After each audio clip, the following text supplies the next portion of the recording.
She thought the invitation was a chance to heal, but it was a trap. A poor ex-wife forced to walk into her billionaire husband's wedding, wearing the very dress she married him in. Guests whisper, cameras flash, until a shocking twist turns the entire ceremony upside down. Secrets about hidden millions, betrayal, and a baby that isn't his explode in front of everyone. You won't believe how this story ends. Stay with me until the last second, because the revenge is sweeter than you can imagine. And if you love stories of betrayal and justice served, make sure to like this video, drop a comment with your thoughts, share it with a friend who needs the drama, and of course, subscribe so you don't miss the next twist. Sarah Mitchell pressed her forehead against the cold window of the Queen's studio apartment, watching rain streak down the glass like tears she no longer had energy to cry. Below, the street hummed with evening traffic, people rushing home to families, to warmth, to lives that made sense. Her twin boys, 8-year-old Jackson and Mason, sat at the kitchen table behind her, sharing a single packet of instant noodles she had split between them. "Mom, can we go to basketball camp this summer?" Mason asked, his voice hopeful despite everything. Sarah's chest tightened. She turned, forcing a smile that felt like shattered glass in her throat. "We'll see, baby. Maybe next year." The boys exchanged glances. They had learned not to push when she said maybe next year. Maybe next year meant no, but with love attached to soften the blow. 3 jobs. She worked 3 jobs now. Morning shift at a diner, afternoon cleaning offices, weekend cashier work at a pharmacy where she watched people buy insulin she could barely afford for herself. Her fingers were cracked from cleaning chemicals. Her back screamed from standing 14-hour days. And still, it was never enough. Not for basketball camp, not for new shoes when theirs wore through, not for the life they deserved. The mail slot rattled. Sarah almost ignored it, expecting another bill, another reminder of how far she had fallen. But Jackson ran to grab the unveiled, his eyes widening at the gold embossed card inside. "Mom, this looks fancy," he said, holding it up like treasure. Sarah took the invitation with trembling hands.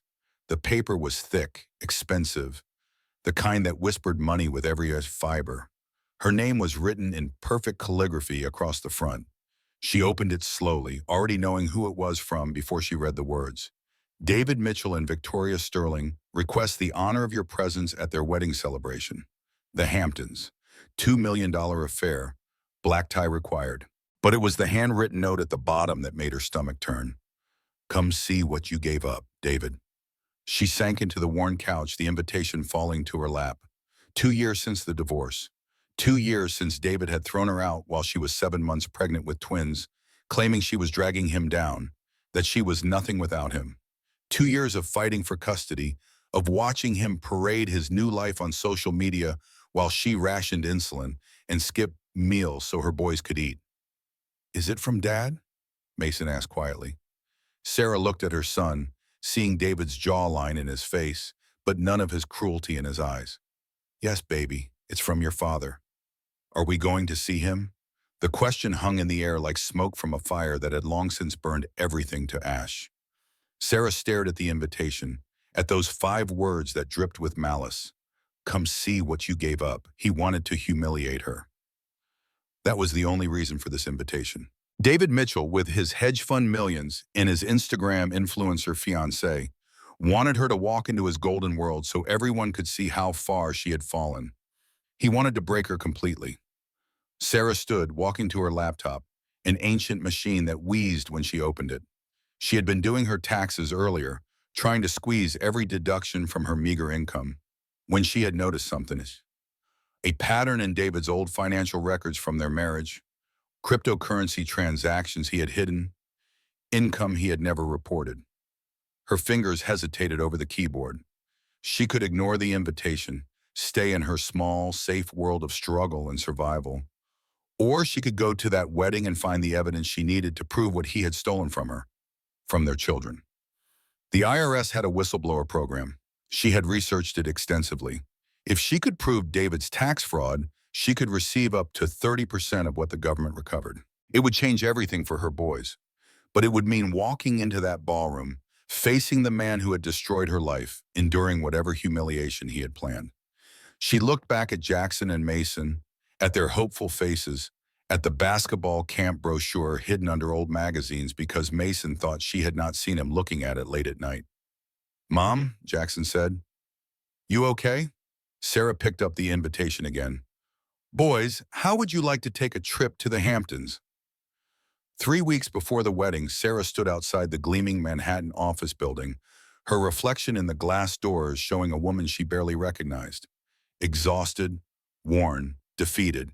She had taken an extra shift to afford the subway fare here to meet with Jerry Paulson, her divorce lawyer who had failed her so spectacularly 2 years ago. "Sarah, I'm telling you, don't go," Jerry said, not even looking up from his paperwork as she entered his office. "Whatever David is planning, it's not worth it." Sarah sat down, her body aching from her morning shift. "He owes millions in taxes, Jerry. I found the crypto accounts." That got his attention. Jerry's eyes snapped up, but his expression remained skeptical. "The statute of limitations has passed on the divorce settlement. You can't relitigate the financial disclosure." "I'm not talking about the divorce," Sarah said. "I'm talking about the IRS. I filed a whistleblower claim. They called me yesterday." Jerry leaned back, his chair creaking. Sarah, you realize what you're suggesting? Going after David Mitchell. He has connections, lawyers, resources you can't imagine. He also has hidden income he never reported," Sarah said. 20 million at least, probably more." Jerry was quiet for a moment, then pulled out a fresh legal pad. "There's something else you should know. Victoria's prenup with David requires him to prove you're financially incompetent. The wedding, this invitation, it's all part of building that case." Sarah's blood ran cold. "He's going to use it against me in the custody battle. Every moment, every word, every gesture will be documented," Jerry confirmed. "If you show up looking poor, desperate, he wins. If you don't show up, he spins it as you abandoning your children for spite." Sarah stood, her legs shaky. "Then I need to look the part." As she left Jerry's office, her phone buzzed. Unknown number. "Sarah?" The voice was warm, familiar, a ghost from her past. "It's Marcus Blake." Her breath caught. Marcus. Her former business partner, the man she had almost married before David swept into her life with his promises and charm. The man whose investment had been lost when her company collapsed. "Marcus, how did you get my number?" "I heard about the invitation," he said. "Sarah, I'm so sorry about everything. Can we meet, please? I want to help." She wanted to say no. She wanted to protect herself from any more pain, but she was drowning, and Marcus was offering a lifeline. "Okay," she whispered. They met at a coffee shop in Brooklyn, the kind of place that served $5 lattes Sarah could not afford.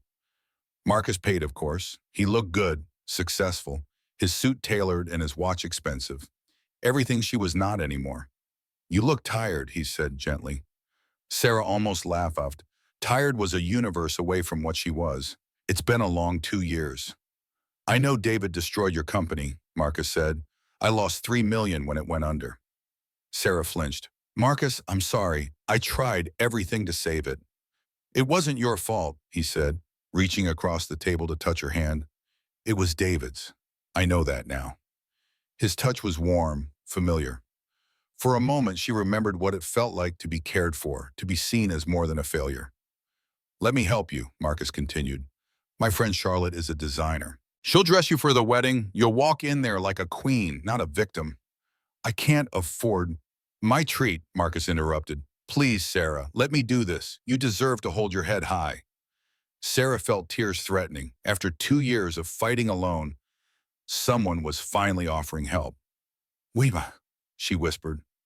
Marcus squeezed her hand. "Because I never stopped caring about you. Because David took everything from both of us. And because you deserve better than what he did to you." She wanted to believe him. God, she wanted to believe that someone, anyone, was on her side. "Okay," she said. "Thank you." Marcus smiled, and for the first time in 2 years, Sarah felt something that might have been hope. She did not see the text he sent after she left.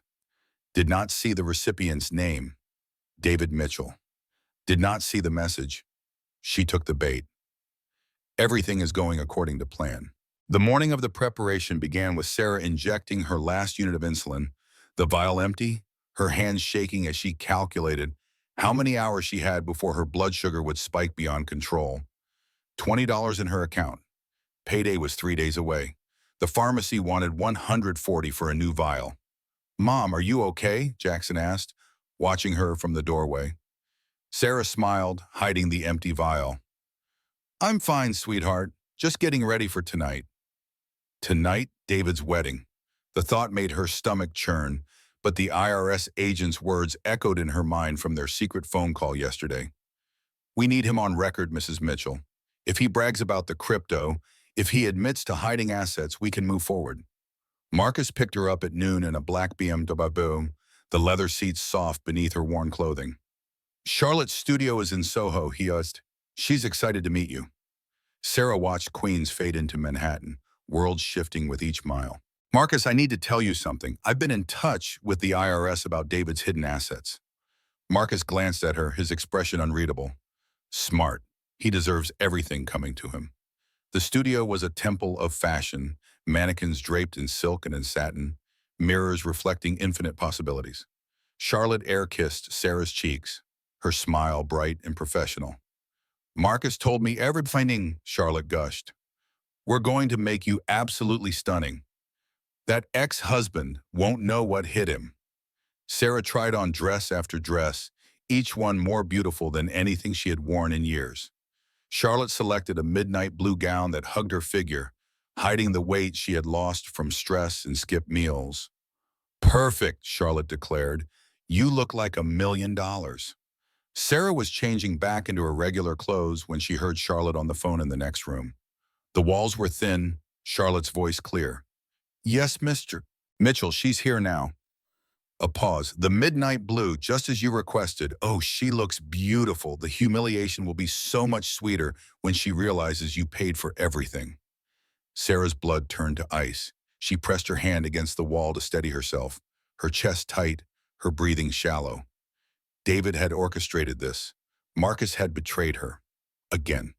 She grabbed her purse, ready to run, when Marcus appeared in the doorway. "Sarah, you okay?" She wanted to scream, to rage, to ask how he could do this to her, but she forced herself to remain calm. If they were playing games, she could play too. "Just nervous," she said. Marcus pulled her into a hug. "Don't be. I'll be right there with you." Sarah closed her eyes, feeling his arms around her, remembering when those arms had meant safety. Now they were just another cage. Outside the studio, her phone buzzed. 3 messages in rapid succession. First, her car had been repossessed. The loan had been sold to a collection agency. David's name was buried in the paperwork, but she recognized his hand. Second, an eviction notice. Her landlord had sold the building. New owners wanted her out in 30 days. Third, her mother panicking. "Sarah, there are lawyers here. They say David is filing for emergency custody. They say you've been neglecting the boys." Sarah stood on the sidewalk, the city spinning around her, her chest tight, her vision blurring. No insulin, no car, no home, no children. She stumbled into a coffee shop bathroom, collapsing against the sink, her body shaking. In the mirror, she saw Charlotte's makeup, perfect and pristine, hiding the destruction underneath. "Ma'am?" A voice behind her. "You okay?" She turned to see a janitor, an older black man with kind eyes. He looked familiar. "Tommy?" she whispered. "Tommy Washington?" He nodded slowly. "Ms. Mitchell, I heard about what Mr. Mitchell did to you." Tommy had worked at her startup. One of 40 employees left jobless when David orchestrated its collapse. "He came by the office after you were gone," Tommy said quietly, laughing about how he destroyed you. "Said you were too weak to run a company anyway." Sarah's knees buckled. Tommy caught her, helped her to a chair. "Ms. Mitchell, you were the only boss who ever treated me with respect. You gave me health insurance so my wife could get her cancer treatment. I won't forget that." Sarah wiped her eyes, her makeup smearing. "Tommy, I'm so sorry about the company." "Wasn't your fault," he said firmly. "That man is evil, pure evil." The bathroom door opened. Marcus stood there, concern painted on his face. "Sarah, we need to go." Tommy squeezed her shoulder and whispered, "Be strong, Miss Mitchell. Truth always finds a way." As Marcus led her back to the car, Sarah felt something harden inside her chest. They all thought she was broken, defeated, ready to be humiliated. They did not know about the wire the IRS had given her, hidden in her purse. They did not know that every word tonight would be recorded. Let them think she was weak. Let them believe they had won. Tonight, Sarah Mitchell was going to war. The Hamptons stretched before them like a golden dream turned nightmare. Each mansion a monument to wealth Sarah would never touch. Marcus drove in silence, occasionally glancing at her in the rearview mirror. Sarah sat in the back, the midnight blue gown Charlotte had selected weighing on her like chains. Almost there, Marcus said softly. You ready? Sarah touched her purse, feeling the small recording device the IRS had given her hidden in the lining. As ready as I'll ever be. The Bradford estate appeared like something from a fairy tale. White columns and flowering gardens. A red carpet leading to doors that might as well have been the gates of hell. Photographers clustered at the entrance, their cameras hungry for scandal and spectacle. Sarah's phone buzzed. Her mother. The boys keep asking where you are. These lawyers won't leave. Sarah, I'm scared. Her hands trembled as she typed back, everything will be okay. Tell them I love them. Marcus pulled up to the valet. Sarah, wait. Let me get your door. She watched him circle the car, playing the perfect gentleman. The photographers noticed them immediately, whispers rippling through the crowd. Is that David Mitchell's ex-wife? She's with Marcus Blake. Didn't he lose millions when her company went under? Marcus opened her door, offering his hand. Sarah took it, stepping out into a wall of flashing lights. She kept her chin up, her spine straight, even as she heard the mocking whispers. Look at her dress. It's beautiful. David must have paid for it. God, how humiliating. They walked the red carpet like condemned prisoners approaching the scaffold. At the doors, security waited with metal detectors and bag checks. Sarah's heart hammered. If they found the wire.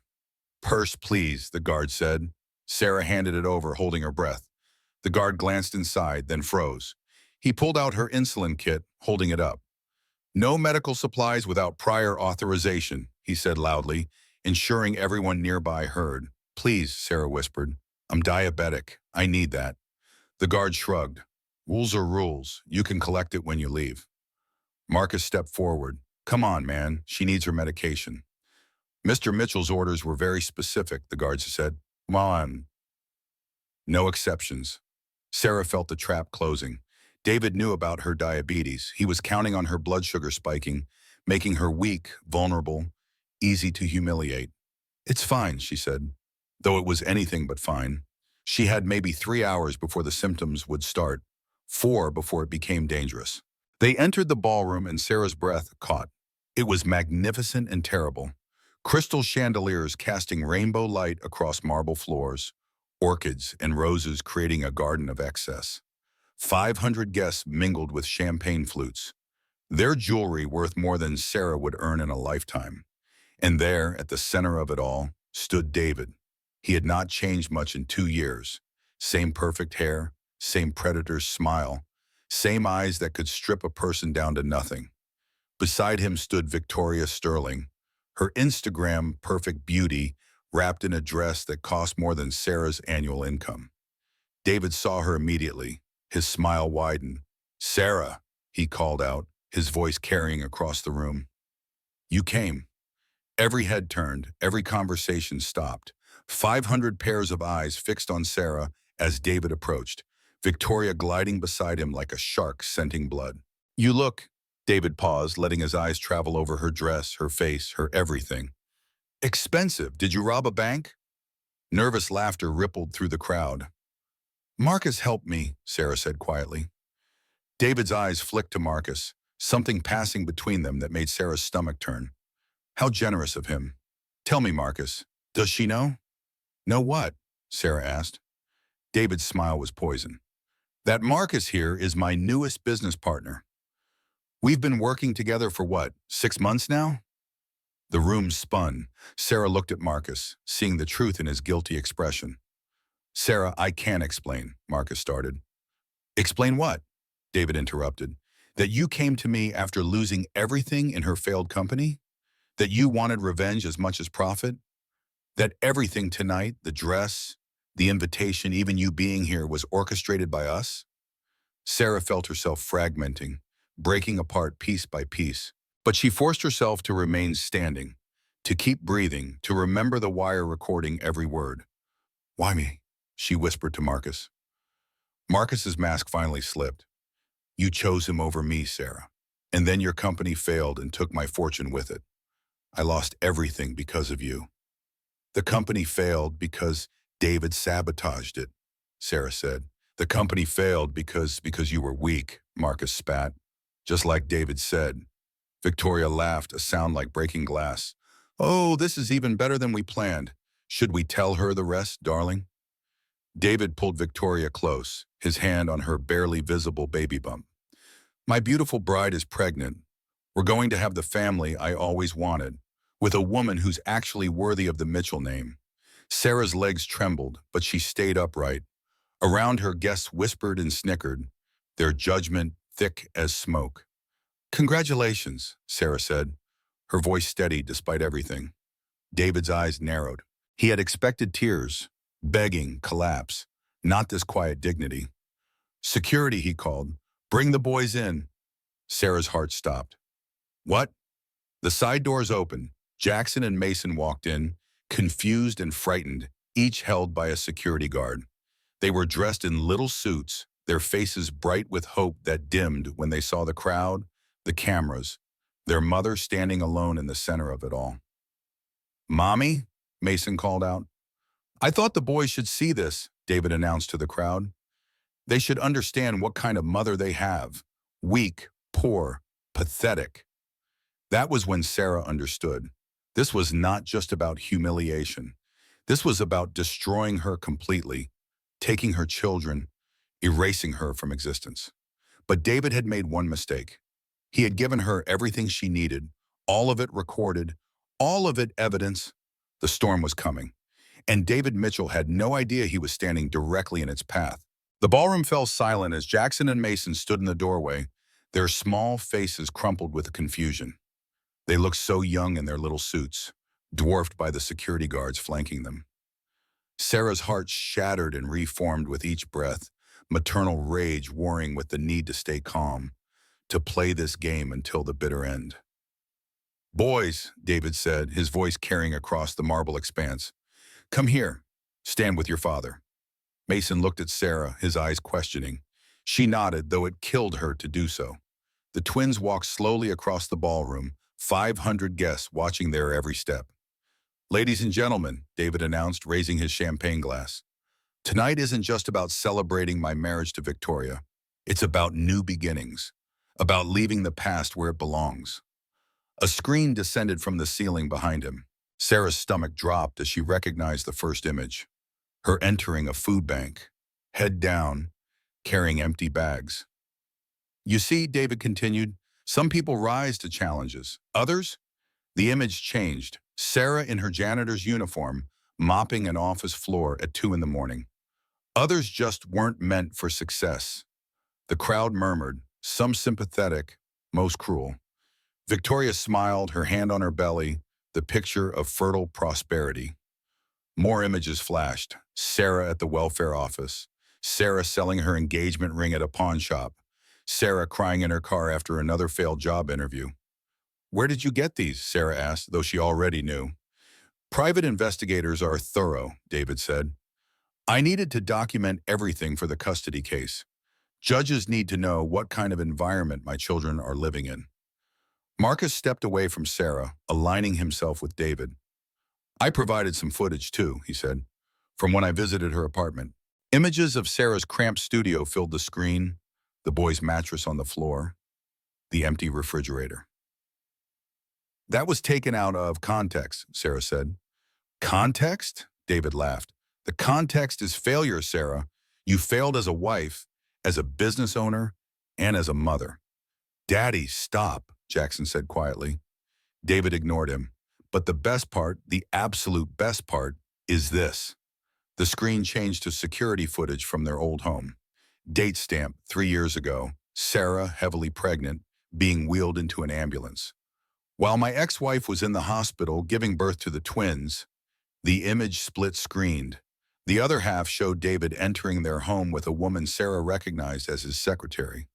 "You were having an affair," Sarah said, loud enough for everyone to hear. David's smile never wavered. "I was moving on from a marriage that was already dead. You were too blind to see it. I was giving birth to your children." "Children I never wanted," David shot back. "You got pregnant on purpose, thinking it would save us. It just accelerated the inevitable." Mason started crying. Jackson put his arm around his brother, both boys shrinking into themselves. "Enough," Sarah said. "You've made your point." "Have I?" David asked. "Because there's more." Victoria stepped forward, her voice sweet as arsenic. "We wanted to share our joy with everyone. Our baby will be born into a proper family, with parents who actually want him." "Or her," someone called out. Victoria's smile flickered. She glanced at someone in the crowd, then back at David. "Actually, we know it's a boy. Don't we, Tyler?" Tyler Anderson, David's business partner and best man, stepped in from behind a column. His expression was strange, almost guilty. "Tell them, Tyler," Victoria said, her voice harder now. "Tell them what?" David asked, confusion cracking his confident facade. Victoria's smile turned predatory. "That this baby isn't yours, darling." The ballroom erupted. David's face went white, then red, then purple with rage. "What? Did you really think I'd tie myself to you permanently?" Victoria asked. "You're going to prison, David. The FBI contacted me last week about your finances. But spousal privilege doesn't apply if we're divorced." She pulled papers from her clutch. "My lawyer will be serving you properly on Monday, but consider this your notice." David lunged for her, but Tyler stepped between them. "The baby's mine, David. Has been from the start." Sarah watched it all unfold, feeling like she was floating above her body. The recording device in her purse was capturing everything, every confession, every piece of evidence the IRS would need. But then her vision blurred. Her blood sugar was crashing. She could feel it in the trembling of her hands, the cold sweat on her neck. Without insulin, without food to balance it, she was running out of time. "Mommy?" Mason had broken free from the crowd, running to her and, "Mommy, are you okay?" Sarah dropped to her knees, pulling both boys into her arms. "I'm okay, baby. I'm okay." But she was not okay. The room was spinning. She could hear David and Victoria screaming at each other, Tyler trying to maintain peace, the crowd exploding with gossip and speculation. And then, through the chaos, a voice she had been waiting for. "IRS criminal investigation. Nobody move." Federal agents flooded the ballroom like water breaking through a dam. Sarah remained on her knees, holding her boys, the world tilting dangerously as her blood sugar crashed. Through her blurred vision, she saw guests scrambling, phones out, recording everything. The lead agent, a woman with steel gray hair and an expression that could freeze hell, walked straight to David. "Mr. Mitchell, we have a warrant for your arrest on charges of tax evasion, money laundering, and wire fraud." David's face contorted. "This is a mistake. I want my lawyer." "You'll have plenty of time to call them," the agent said. She turned to Marcus. "Mr. Blake, you're also under arrest for insider trading and conspiracy to commit fraud." Marcus went pale. "What? No, I was just helping Mr. Mitchell hide $20 million in cryptocurrency while shorting your own company's stock before its collapse." The agent smiled coldly. "We have the emails, Mr. Blake, all of them." Sarah tried to stand but stumbled. Jackson caught her arm. "Mommy, what's wrong?" "She needs insulin," someone said. Sarah looked up to see Tommy Washington pushing through the crowd, her medical kit in his hands. "I grabbed it from security when I saw the feds arriving." "Tommy?" she whispered. "How?" He knelt beside her, helping her with the injection. "I've been working with the IRS too, Ms. Mitchell. Documented everything at the office. When they contacted me about testifying, I told them about tonight." David was struggling against the handcuffs now. "This is her doing. She set me up." The lead agent pulled out a familiar device from an evidence bag. Sarah's wire. "Actually, Mr. Mitchell, she's been assisting us for months. Every threat you made, every confession about hiding assets, every attempt to intimidate her, it's all recorded." "Including," Sarah said, her strength returning as the insulin worked, "your admission that you never wanted our children." That's going to play beautifully in family court. Victoria tried to slip toward the exit, but another agent blocked her path. Miss Sterling, we need to discuss your knowledge of Mr. Mitchell's financial crimes. I had no idea, Victoria said quickly. Too quickly. Tyler Anderson laughed bitterly. No idea? You helped him move money through your influencer accounts. I have the receipts. Victoria turned on him, vicious. You said you loved me. I loved your connection to his money, Tyler replied. But that's gone now, isn't it? Judge Patricia Hawkins, who had been trying to blend into the crowd, was surrounded by agents. Your Honor, you're under arrest for accepting bribes in multiple custody cases, including Mitchell versus Mitchell. Sarah stood slowly, her boys pressed against her sides. The ballroom was chaos, but she felt perfectly calm. 2 years of pain, of struggle, of humiliation, and it all led to this moment. David was dragged past her, his perfect hair messed, his tuxedo wrinkled, his empire in ashes. He stopped, straining against the agent's grip. You were nothing without me, he snarled. Sarah looked him in the eyes, really looked at him for the first time in years. He seemed smaller somehow, diminished, like a monster revealed to be just a man. I was nothing with you, she said clearly. That's the difference. This isn't over, David shouted as they pulled him away. I'll destroy you. The lead agent paused at the door. Mr. Mitchell, with what we have on you, you'll be lucky to get out before your children graduate college. As David was shoved into the police car outside, Victoria made one last desperate play.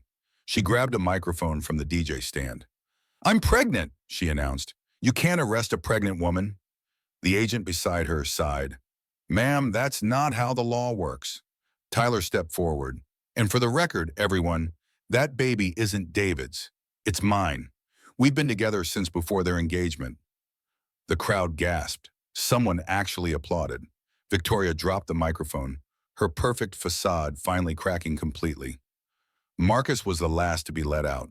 He stopped near Sarah, his eyes pleading. Sarah, I loved you once. You have to know that. Sarah felt nothing but pity. You loved the idea of me, Marcus. But when I chose someone else, when I failed, that love turned to poison. That's not love. That's ownership. He hung his head as they took him away. The ballroom emptied slowly, guests fleeing the scene of the scandal, no doubt racing to be the first to post on social media. Sarah stood in the wreckage of David's perfect wedding, her boy's hands in hers. Mommy, Mason said, are we safe now? Sarah knelt, looking both her boys in the eyes. Yes, baby, we're finally safe. Jackson, always the more serious twin, asked, what happens now? Sarah thought about the IRS whistleblower reward that would come, the 30% of recovered taxes that would change their lives. She thought about the custody battle that would end in her favor now that David was heading to federal prison. She thought about the company she would rebuild, the life she would create. Now she said, we go home, our real home. As they walked toward the exit, Tommy Washington fell into step beside them. Miss Mitchell, I wanted you to know, a bunch of us from the old company, we're ready whenever you want to start again. We believe in you. Sarah felt tears, but for the first time in years, they were tears of hope. Thank you, Tommy, for everything. Outside, the Hamptons' night was clear and full of stars. Sarah looked up, breathing deeply, free for the first time in so long, she had forgotten what it felt like. Her phone buzzed. The IRS agent. Preliminary estimate puts your whistleblower reward at $4.5 million. Congratulations, Mrs. Mitchell. Sarah deleted the message. The money mattered, but not as much as this moment, standing under the stars with her boys, finally free from the shadow of David Mitchell. 6 months after the wedding that became a crime scene, Sarah Mitchell sat in federal court, her spine straight, her voice clear. The courtroom was packed with media, spectators, and the ghosts of her former life. On the defendant's side, David sat in a gray suit that hung loose on his frame, the months in custody having carved away his golden boy veneer. State your name for the record, the prosecutor said. Sarah Elizabeth Mitchell.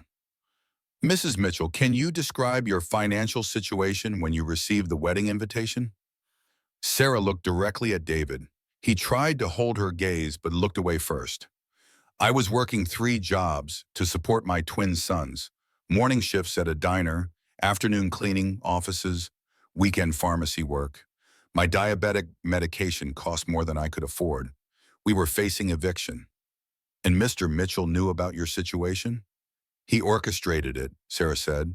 He bought my debt, influenced my landlord, sabotaged every job opportunity that paid decent wages. David's lawyer objected, but the judge overruled. The evidence was already in record. Tell us about the cryptocurrency, the prosecutor continued. Sarah pulled out a folder of printed transactions she had discovered. During our marriage, David created multiple crypto wallets under shell companies. He moved approximately $23 million through these accounts without reporting it to the IRS. How did you discover this? While doing my taxes, I found old passwords saved on our shared cloud account. David forgot to remove my access when he threw me out. The crowd murmured. David's jaw clenched. Mrs. Mitchell, why did you attend the wedding despite knowing it was a trap? Sarah's voice strengthened. Because my children deserve better than a father who could abandon them without consequence. Because the IRS needed evidence. And because I was tired of running from a man who thought he owned my failure. Marcus Blake was brought in next, shackled, broken. His testimony was a confession wrapped in self-pity. David promised me revenge, he admitted. Sarah chose him over me years ago. Then her company collapsed and took my investment with it. When David approached me with a plan to humiliate her, I thought it was justice. What was your role? The prosecutor asked. I pretended to care, got close to her again, fed information to David, helped orchestrate the wedding ambush. Mr. Blake, did you know about the tax evasion? Marcus nodded. David brought me in as a partner to help hide more assets. He said the government would never catch us. From the gallery, someone laughed. It might have been Victoria, but Sarah did not turn to look. The defense tried to paint Sarah as vindictive, jealous, a woman scorned seeking revenge. David's lawyer, a shark in Armani, stood close enough that Sarah could smell his expensive cologne. Isn't it true you were angry about the divorce? I was devastated, Sarah admitted, but not angry. Anger requires energy I didn't have while trying to keep my children fed. You went to that wedding to destroy my client's happiness. Sarah almost laughed. Your client invited me specifically to destroy mine. I just brought federal agents instead of tears. You secretly recorded him without consent. Under federal law and with IRS authorization, all recordings were legal. The lawyer tried another angle. You're receiving millions from this testimony, aren't you? I'll receive the standard whistleblower percentage of recovered taxes. Money that should have gone to schools, hospitals, infrastructure. Money your client stole from every American citizen. The judge had to gavel for order as the gallery erupted. Victoria's testimony was pure theater. 8 months pregnant now, she played the victim despite evidence of her involvement. David told me the money was from investments, she claimed, one hand on her belly. Tyler Anderson, testifying with immunity, destroyed her act in minutes. Victoria knew everything. She helped launder money through sponsorship deals. Check her Instagram accounts. The FBI has it all documented. When David finally took the stand, Sarah saw what 2 years of cruelty had cost him. His hands shook. His voice cracked. The golden boy who had once commanded rooms could barely command his own narrative. Sarah was a failed entrepreneur who trapped me with pregnancy, he said. The evidence shows you were having affairs throughout the marriage, the prosecutor countered. She couldn't handle my success. You mean the success built on tax evasion and fraud? David's composure cracked. She was nothing, a nobody from nowhere. I made her. And then you tried to destroy her. She destroyed herself. The prosecutor pulled up the wedding footage, David's own words echoing through the courtroom. Children I never wanted. Failed as a wife, as a business owner, and as a mother. Some people just weren't meant for success. Mr. Mitchell, is that you speaking? David said nothing. Mr. Mitchell, did you tell your 8-year-old sons their mother was, and I quote, weak, poor, and pathetic? Still nothing. The prosecutor turned to the judge. No further questions. As Sarah left the courthouse, reporters swarmed. She held Jackson and Mason's hands, Tommy Washington and other former employees flanking them protectively. Mrs. Mitchell, how does it feel to see justice served? Sarah paused on the courthouse steps. Justice isn't revenge, it's accountability. My children will grow up knowing that truth matters more than wealth, that integrity matters more than power. What's next for you? Sarah smiled, the first real smile she had worn in years. I'm rebuilding my company, but this time I'm hiring people who've been broken by systems that were supposed to protect them. Single mothers, whistleblowers, anyone who's been told they're nothing. What will you call it? Sarah looked at her boys, then at the ski, Phoenix Technologies, because we're all rising from ashes. As they walked away, Sarah's phone rang. The IRS. Mrs. Mitchell, the first installment of your whistleblower reward has been processed. 4.5 million has been deposited into your account. Sarah thanked them and hung up. Money that would secure her children's future, rebuild her company, restore her life. But as she looked at Jackson and Mason, she knew the real reward was simpler. They were free. 1 year after the trial, Sarah stood in front of a building she had once called home professionally, the place where her first dream had died. Now it bore a new sign, Phoenix Technologies, the letters gleaming in the morning sun. Behind her, 43 employees gathered for the ribbon cutting, every one of them a survivor of their own story. Mom, you ready? Jackson asked, holding the giant scissors with Mason. Sarah nodded, tears threatening. Let's do this together. The ribbon fell away to applause and cheers. Tommy Washington popped champagne, careful to avoid spraying the photographers present. The media had followed Sarah's story obsessively since the trial, turning her from victim to symbol. Inside, the office buzzed with energy. Sarah had used $2 million of her whistleblower reward to renovate and launch. The rest went into trust funds for the boys and an emergency fund she prayed she would never need. Mrs. Mitchell, her assistant, called out. Jennifer was a widow with 3 kids, abandoned by her husband's family after his death. You have a visitor. Sarah turned to find Charlotte, the designer who had dressed her for the wedding under David's orders. Charlotte looked smaller somehow, diminished. I know I don't deserve your time, Charlotte began. Sarah led her to a private office. You were doing it, Jim. David paid you. I knew what he was planning. I could have warned you. But you didn't. Charlotte pulled out a check. This is every penny he paid me, plus interest. I want to invest it in Phoenix. Sarah studied the woman who had been part of her humiliation. Why? Because I watched you stand in my studio, hearing me betray you, and you didn't run. You didn't break. You walked into that wedding knowing it was a trap, and you survived it. Charlotte's voice cracked. I want to be part of something that creates strength instead of destroying it. Sarah took the check. We're launching a program for women re-entering the workforce after divorce. You can run it. Charlotte's eyes widened. Really? Everyone deserves a second chance, even those who are part of the problem. As Charlotte left, Sarah's phone rang. Unknown number. She almost did not answer, but something made her pick up. You have a collect call from Federal Prison. Will you accept? Sarah's finger hovered over decline. Then she heard the voice. Please, Sarah, please. It was David. She accepted the call. Thank you, he said, his voice hollow. Sarah, you have 30 seconds. I'm sorry. I know it means nothing, but I'm sorry. The boys, how are they? They're thriving. No thanks to you. I want to see them. Sarah's laugh was bitter. You lost that right when you dragged them to your wedding to watch you humiliate their mother. I've changed. No, David, you got caught. There's a difference with Darban. The man you knew is gone.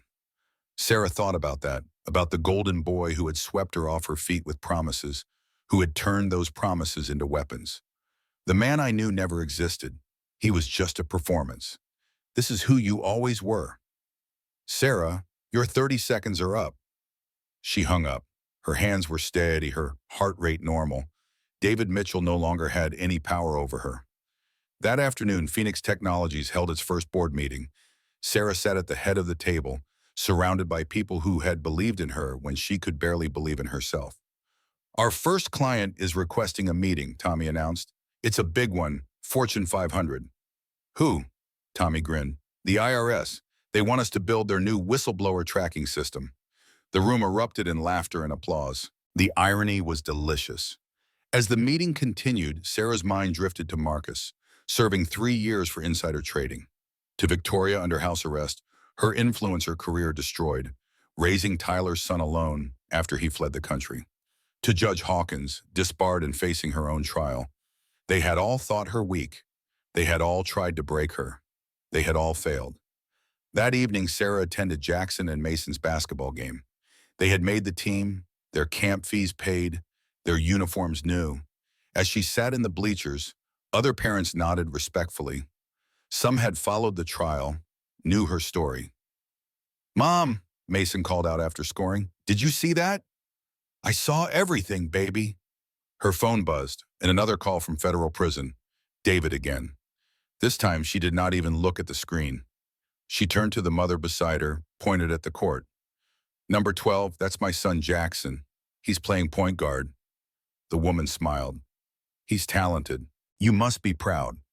Sarah watched her boys run, strong and confident, unburdened by their father's shadow. "I am." More than words can say. As the game ended, Phoenix Technologies' first advertisement played on the arena's screen. It was simple, just text over images of women working, building, rising. Every ending is a beginning. Every fall teaches us to fillet down. Phoenix Technologies rising together. The crowd applauded. Jackson and Mason ran to her, sweaty and triumphant. "We won, Mom." Sarah hugged them tight. "We did, baby. We absolutely did." 2 years had passed since the wedding disaster. Sarah's office at Phoenix Technologies overlooked Manhattan, a view she had once thought she would never see again from this height. The company had grown to 200 employees, all survivors of various systems that had failed them. Her desk held pictures of Jackson and Mason at 10, growing tall and confident. "Mrs. Mitchell?" Jennifer knocked. "There's someone here. Says it's urgent." Sarah looked up from her computer where she had been reviewing the company's latest contract, a $10 million government project. "Send them in." The door opened. Victoria Sterling walked in. She looked nothing like the Instagram goddess from the wedding. Her designer clothes were gone, replaced with a simple dress from Target. Her face, once perfectly contoured, showed exhaustion and defeat. In her arms was a toddler, maybe 18 months old, with Tyler's eyes, in David's timing, for chaos. "Sarah," Victoria began, then stopped. "I don't know why I'm here." Sarah gestured to a chair. Victoria sat, shifting the baby, who immediately started fussing. "His name is Lucas," Victoria said, "Tyler's son, though Tyler wouldn't know. He's been in Switzerland since the trial." "What do you need, Victoria?" Victoria laughed, bitter and broken. "What don't I need? I'm working at a grocery store, night shifts so my mom can watch Lucas. The government took everything. Every sponsored post, every gift, every dollar David gave me was apparently part of the money laundering." Sarah waited. She had learned patience in her darkest days. "I came to apologize," Victoria continued, "and to ask for a job." "You want to work for me?" "I know it's insane. I was horrible to you. That night Victoria stopped, tears falling. "I was so proud of my cruelty. I thought I was winning something." Lucas reached for Sarah's desk lamp. Victoria pulled him back, exhausted. "Why should I help you?" Sarah asked. Victoria met her eyes. "You shouldn't, but you're the only person in this city who understands what it's like to lose everything because of David Mitchell. And you're the only one who rebuilt." Sarah studied the woman who had once stood beside David, glowing with false pregnancy news, ready to destroy her. Now she saw a single mother, exhausted, desperate, broken by the same man who had tried to break her. "Can you type?" 70 words per minute. "Can you handle being managed by women you once would have mocked?" "I can handle anything that feeds my son." Sarah pulled out an application. "Fill this out. You start Monday, entry level, 60,000 a year plus benefits. The daycare on the third floor takes infants." Victoria's tears came harder now. "Wait, because Lucas deserves better than paying for his parents' choices. And because revenge would be easy, but rebuilding each other is revolutionary." As Victoria filled out paperwork, Sarah's phone rang. The federal prison again. This time she was curious. She accepted. "Sarah?" David's voice was different, older, broken. "What do you want?" "I'm getting out, good behavior. 3 years instead of 5. Sarah's blood chilled. And? I want to see my sons. No, I have rights. You have nothing. You signed away parental rights as part of the plea deal, remember? To avoid the longer sentence. Silence. Then I've changed. David, you called me from prison for 2 years. That's not change, that's obsession. I just want them to know. To know what? That their father chose money over them? That he used them as weapons? They know, David. They remember everything. Sarah, please. She thought about Jackson and Mason, how they had stopped asking about their father, how they had healed in his absence. If you come near my children, I'll file a restraining order. If you contact them, I'll have you arrested. Your rights to them ended the night that you dragged them into your sick game. Our children. My children. You made that choice. She hung up. Her hands shook slightly, but not from fear, from anger that he still thought he had any claim to the boys he had wounded. Victoria looked up from the application. He's getting out? Sarah nodded. I'm scared of him, Victoria admitted. He blames me for everything. The affair reveal, Tyler, the FBI. His letters from prison. He's been writing you? Victoria pulled out her phone, showing dozens of messages forwarded from various prison email systems. Sarah read a few. They were venomous, threatening. The words of a man whose narcissism had transformed into pure rage. We need to file a police report, Sarah said. They won't care. He hasn't explicitly threatened violence. Sarah thought about David, about his need for control, his inability to accept defeat. He would come for them all, she realized. Not physically, perhaps, but in whatever way he could still cause damage. Then we protect each other, Sarah said. That's what Phoenix does. We rise together. That night, Sarah held a family meeting with Jackson and Mason. Your father is getting out of prison, she said simply. Mason's face went pale. Jackson's jaw clenched. Will he come here? Mason asked. He might try, but he has no legal right to see you. Good, Jackson said. We don't want to see him. Sarah pulled them close. If he contacts you, if you see him anywhere, you tell me immediately. Mom, Mason said quietly, we're not scared of him anymore. No, Jackson shook his head. He's just a man who made bad choices. You taught us that. He's not a monster. He's just a failure who blamed everyone else.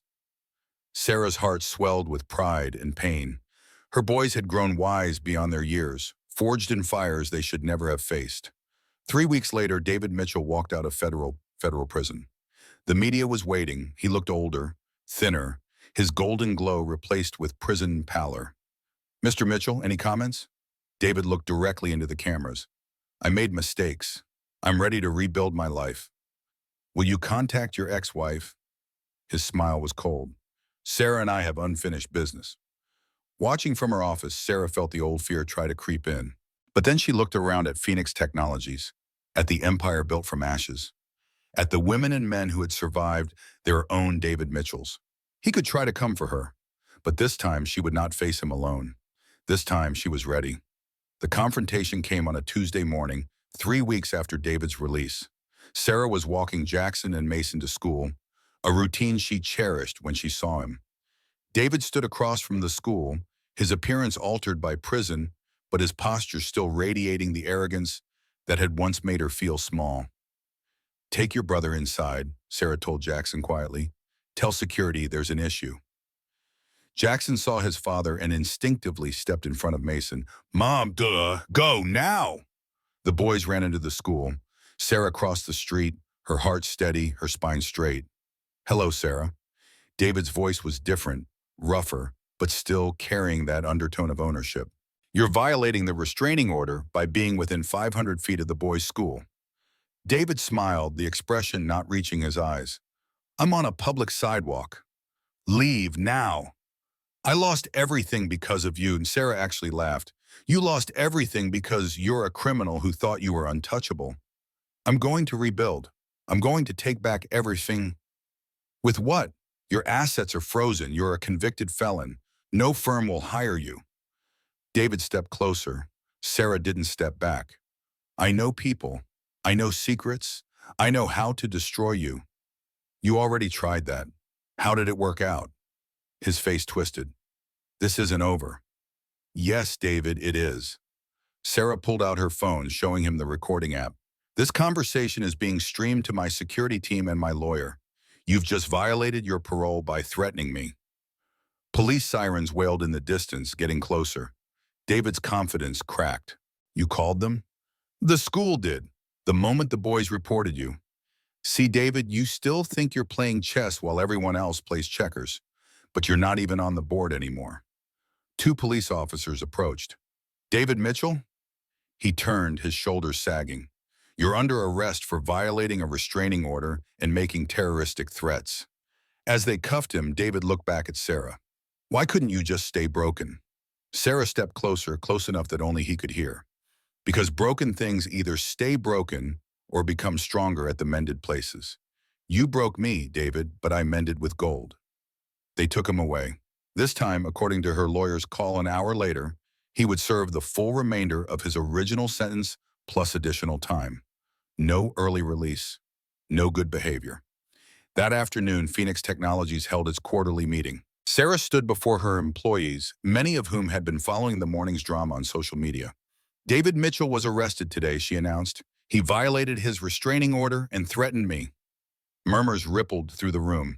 I share this because many of you have your own David Mitchells. People who broke you, who still haunt you, who make you check over your shoulder. I want you to know that they only have the power we give them. Victoria stood up in the back, Lucas on her hip.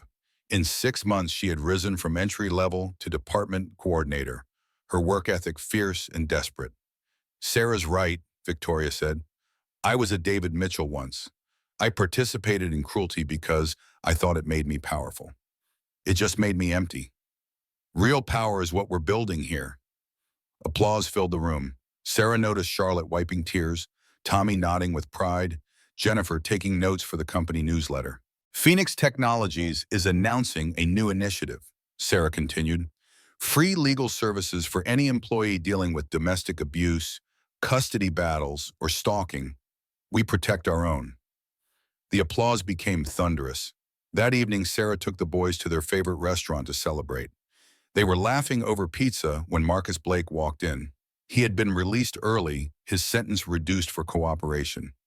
He looked older, grayer, wearing a cheap suit and the expression of a man who had lost his way. Their eyes met across the restaurant. Sarah waited for the familiar spike of fear or anger. Instead, she felt nothing. Marcus started to approach, then stopped, seeing Jackson and Mason's protective postures, the way other diners were pulling out phones, recognizing him from the trial coverage. He turned and left without a word. You okay, Mom? Mason asked. Sarah smiled, real and warm. Perfect, baby. Absolutely perfect. 5 years later, Sarah stood in the New York Stock Exchange, preparing to ring the opening bell. Phoenix Technologies was going public, valued at $200 million. Jackson and Mason, now 15, stood beside her in suits that fit their growing frames. The camera crews were there, the financial news anchors ready with their commentary about the most unlikely success story in tech. Mrs. Mitchell, a reporter called out, David Mitchell died in prison last month. Any comment? Sarah had heard. A heart attack, alone in his cell, no one to mourn him except creditors still trying to recover money.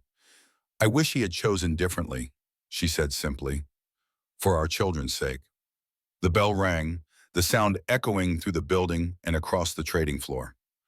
Phoenix Technologies was officially public, its stock symbol RISE already climbing. As the day ended, Sarah stood on the observation deck of the Empire State Building with her boys. The city spread below them like a circuit board of dreams and possibilities. Mom, Jackson said, do you ever think about what would have happened if Dad hadn't invited you to that wedding? Sarah considered it. Without that invitation, she might still be struggling, still fighting for scraps, still invisible. He thought he was setting a trap, she said. He ended up setting me free. Mason pulled out his phone, showing her something. It was their company's Instagram, the follower count at 3 million. The latest post was a photo of Sarah at the stock exchange, with a caption Victoria had written. 5 years ago, this woman stood in a ballroom full of people who thought she was nothing. Today, she employs 400 of us who were also once considered nothing. We rise together. The post had 200,000 likes in an hour. Sarah pulled her boys close, looking out at the city that had once seemed so cruel, now glittering with possibility. "What now, Mom?" Mason asked. Sarah smiled, thinking of the scholarship program they were launching, the survivors still out there who needed what Phoenix offered, the future spreading before them like an unmapped road. "Now we keep rising, and we bring everyone we can with us." As the sun set over Manhattan, painting the sky in shades of gold and promise, Sarah Mitchell stood tall, a woman who had been invited to her own humiliation and instead had claimed her triumph. The phoenix had risen from the ashes, and she would never burn again. 10 years after, the auditorium at Harvard Business School was packed. Sarah Mitchell stood at the podium, her hair now touched with silver, her presence commanding the room without effort. Behind her, a presentation showed the Phoenix Technologies logo alongside statistics. 8,000 employees across 12 countries. 50 billion market cap. #1 on Fortune's best companies to work for, 3 years running. "The title of today's talk," Sarah began, "is The Gift of Rock Bottom." Gentle laughter rippled through the crowd of MBA students. 10 years ago, I received an invitation to my ex-husband's wedding. He wanted to humiliate me, to showcase my poverty against his wealth. That invitation was meant to be my final destruction. She clicked to the next slide, a photo from that night, her in the midnight blue gown, surrounded by people who thought they were witnessing her end. Instead, it became my beginning. A hand raised in the audience. "Mrs. Mitchell, David Mitchell died 5 years ago. Do you harbor any resentment?" Sarah considered the question. "David gave me 3 gifts. First, my sons. Second, the invitation that forced me to fight back. And third, he taught me that no one can break you without your permission." Another student asked, "What happened to the others from that night?" "Marcus Blake runs a small consulting firm in Ohio. He sent a letter of apology last year. I wished him well. Victoria Sterling Anderson is my chief operating officer.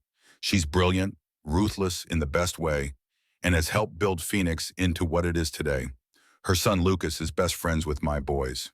She clicked to the next slide. Phoenix Technologies' latest initiative, a global fund for women entrepreneurs emerging from divorce or domestic abuse. The fund stood at $1 billion. But the real story isn't about revenge or even redemption. It's about the 7,999 other employees who rose from their own ashes, the single mothers, the abuse survivors, the whistleblowers, the forgotten. "We built something from nothing because we refused to be nothing." As the presentation ended, the moderator asked one final question. "Mrs. Mitchell, if you could go back, would you change anything?" Sarah thought of the nights crying in that Queen's studio, the humiliation of food stamps, the fear of losing her children the moment she stood in that ballroom feeling 2 inches tall. Not a single thing. Every scar taught me strength. Every fall taught me flight.